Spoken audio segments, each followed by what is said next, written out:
getting nearer and nearer.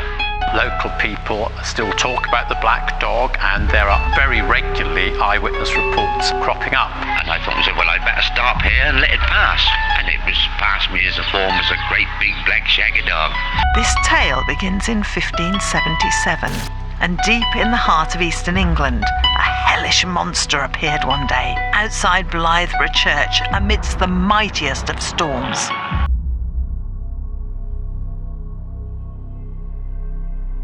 Imagine you're driving alone on a stretch of highway you don't recognize.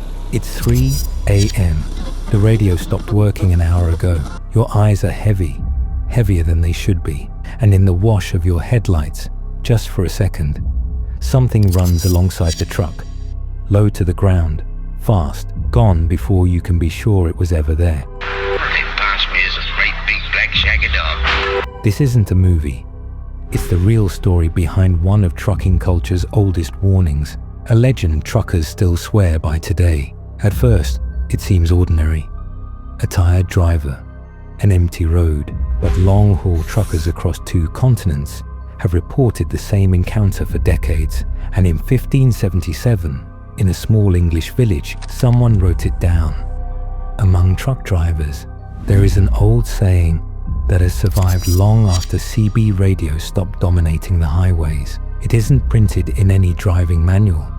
It isn't taught in commercial driving schools, yet many veteran drivers know it by heart. If you ever see the black dog, pull over immediately. Unlike most roadside legends, it isn't described as something hunting people. It doesn't attack vehicles or stalk victims through abandoned truck stops. Instead, it appears only when a driver has reached the edge of exhaustion. It runs silently alongside the road, watches from the shoulder, or suddenly materializes in the headlights before disappearing into the darkness. Those who claim to have seen it almost always describe the same overwhelming feeling, not terror, but certainty. A certainty that if they continue driving, they won't survive the night. No one knows exactly when this belief became part of American trucking culture. What makes it so unusual is that it exists somewhere between folklore and practical advice. According to the Federal Motor Carrier Safety Administration, driving while exhausted can be every bit as dangerous as driving under the influence of alcohol, which is exactly why hours of service regulations, mandatory rest periods, and electronic logging devices exist in the first place. Long before sleep, scientists explained microsleeps or highway hypnosis. Truckers had their own warning system. They gave exhaustion a face, or rather, they gave it the shape of a dog. One retired driver, interviewed years after leaving the road, put it simply, "I've seen coyotes, I've seen wolves, I've hit deer. I know what animals look like in headlights. Whatever I saw wasn't acting like an animal." Stories like that are impossible to verify. Most happened decades ago on empty highways with no witnesses, no photographs, no physical evidence. But the legend refuses to die because it serves 2 purposes at once. On one level, it's a supernatural tale passed between generations of drivers. On another, it's remarkably effective safety advice. If believing in a ghostly black dog convinces an exhausted trucker to pull over before falling asleep at the wheel, the legend has already done its job. But the black dog wasn't born on the American highway. It had been waiting for travelers centuries before the first automobile was ever built. Its most infamous name was Black Shuck. Imagine England more than 400 years ago. Dense forests still covered much of the countryside. Dirt roads wound between isolated villages.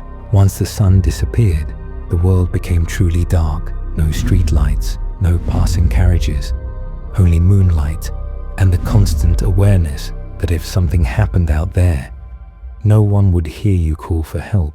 It was in that darkness that stories of an enormous black hound began to spread across England, and versions of it appeared under different names in nearly every region of Britain. The word shuck likely comes from the Old English skuka, meaning demon. People across East Anglia understood exactly what someone meant when they claimed to have seen it. A creature as large as a horse, covered in shaggy black fur, with burning eyes that glowed like hot embers. Descriptions varied. The fear remained remarkably consistent. Unlike wolves or wild dogs, Black Shuck was rarely described as attacking people outright. Instead, it watched. It crossed lonely roads in silence. It stared at travelers from hedgerows or churchyards before vanishing into mist. Sometimes the person who saw it would die within days. The creature's appearance became inseparable from the idea of fate itself. Then, on August 4th, 1577, something happened that elevated Black Shuck from local folklore into written history. That afternoon, an enormous thunderstorm rolled across Suffolk. Churches throughout the region filled with worshippers seeking shelter from violent winds and relentless rain. Inside Holy Trinity Church in the village of Blythburgh, parishioners gathered for service while rain hammered against the ancient stone walls. According to accounts written soon afterward, the church doors suddenly burst open. An enormous black dog entered the building, running directly through the congregation. 2 people were reportedly killed almost instantly. Others were thrown to the ground as panic erupted inside the church. Moments later, lightning struck the steeple, sending part of the structure crashing through the roof. When the chaos ended, the creature disappeared. Visitors today can still see long black marks burned into the wooden church door. Local tradition insists these are the claw marks left by Black Shuck as it fled. Modern historians offer a far more ordinary explanation. The marks could easily have resulted from the lightning strike itself, but folklore has never depended on certainty. Once people believed those marks belonged to the creature, they became evidence, not scientific evidence, but cultural evidence. What makes this event especially significant isn't whether it happened exactly as described, it's that someone wrote it down. Only months after the incident, a minister named Abraham Fleming published a pamphlet describing the terrifying events.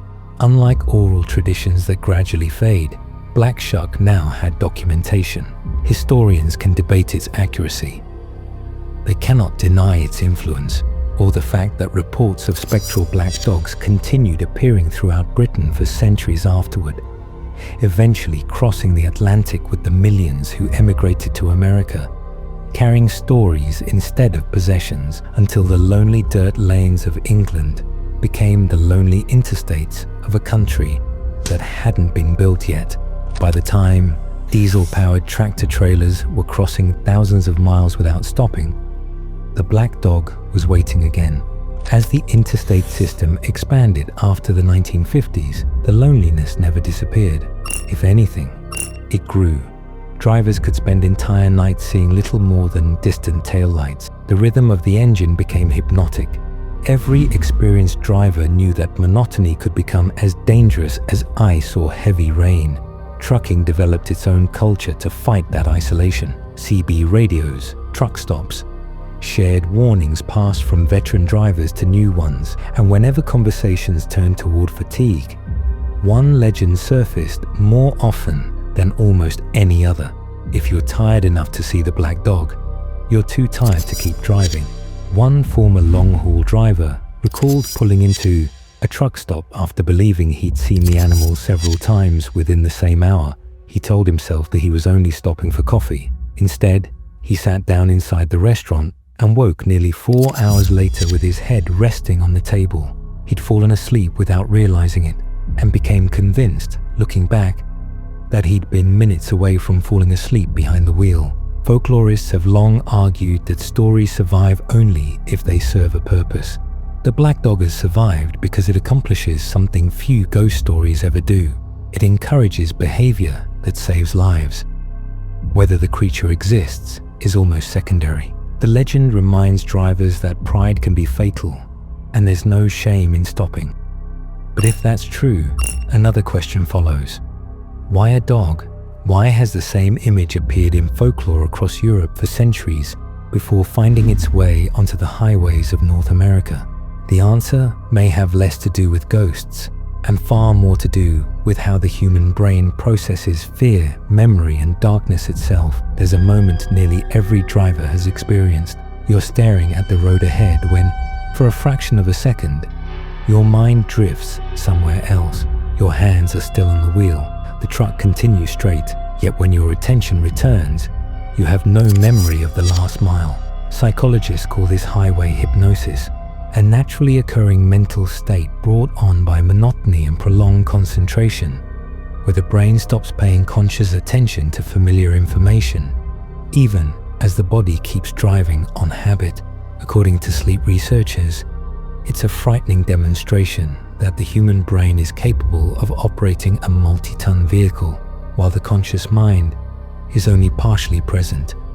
Then, there are microsleeps, tiny episodes of actual sleep lasting 1 to 10 seconds, during which the eyes may stay open and the hands may still grip the wheel, but the driver is, for that moment, genuinely asleep at 65 miles an hour.